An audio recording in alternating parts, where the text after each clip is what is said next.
It's my improv time, improv video.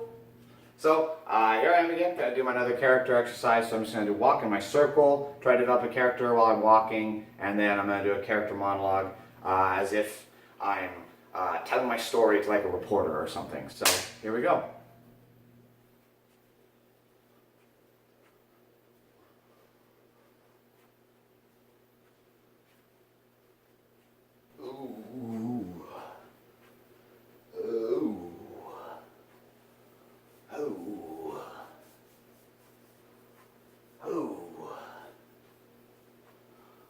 Well, I found myself out in the real world again. Oh, it was overwhelming. Being underground for 3 years is, well, not used to lights. And all the cameras you got set up for me. This is nice to be able to tell my story, but, oh, God, feeling a little overwhelmed.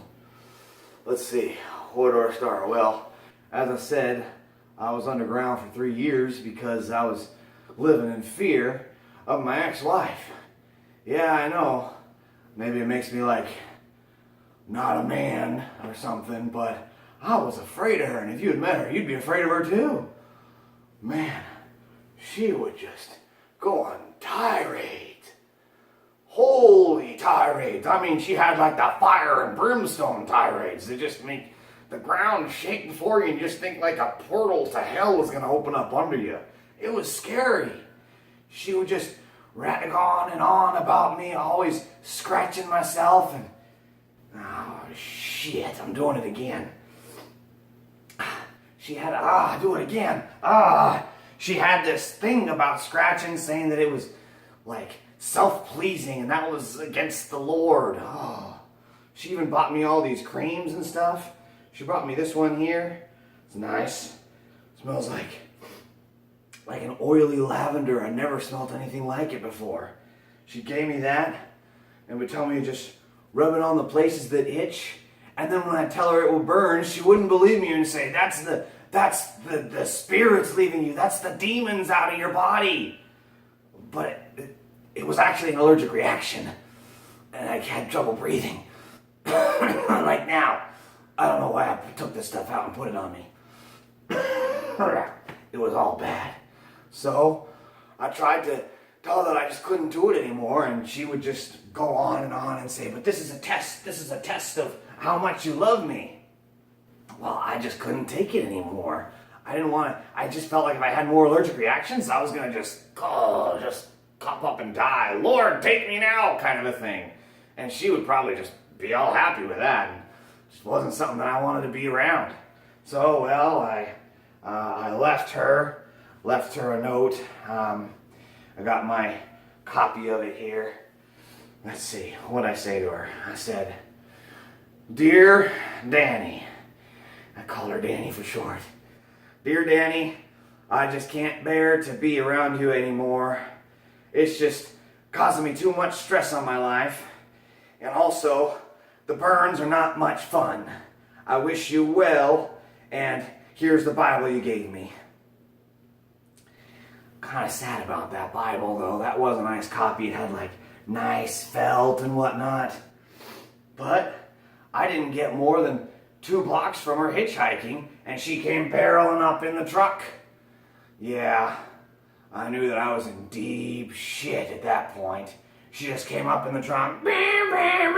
You can't leave me. We are destined to be together. We're married. Well, the marriage office was closed that weekend, and I didn't feel like waiting to file for a divorce, so as soon as she was asleep, I ran. I just jumped out the window and I left. I couldn't do it.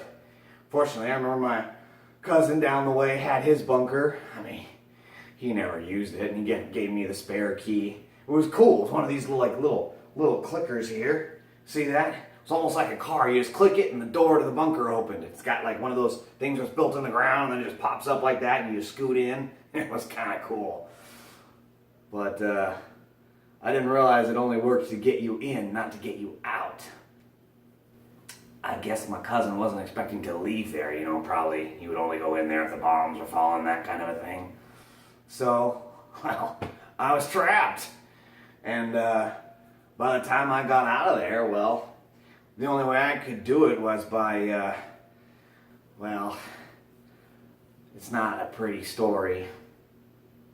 See, the bunker is right next to to my cousin's house there, and while I couldn't send any signals of any kind, banging on the roof didn't do anything because it's concrete. Hello. So I had to resort to smellier tactics. I ended up just taking a bunch of air samples after going number 2, and that's what all these jars are here. You see, I would just take these big old jars like this, and after I'd go number 2 in the bathroom there, well, I just kind of open the jar up and then just go like this around the bunker, try and collect all the air. And, well, that eventually worked. I got, as you can see, this is 5 by 5, so there's 25 jars of it. So I got all that, went in the air system, released it, and then it went out, and it smelled like the death of 1,000 cattle. So that was kind of my SOS signal, and they got me out after that. And well, here I am. I think this is gonna take some getting used to. Thank you so much for watching that video. I really would appreciate it if you guys left some comments, some likes. You can always click down here. That way you can like it, you can comment it. You can also click somewhere up here, and that way you will be able to see like a whole playlist of other improv videos that I do. You can also click down here somewhere. That's going to be the subscribe button. So that way you can see all the new videos as they come up. So leave a comment, like, and subscribe. Thanks so much.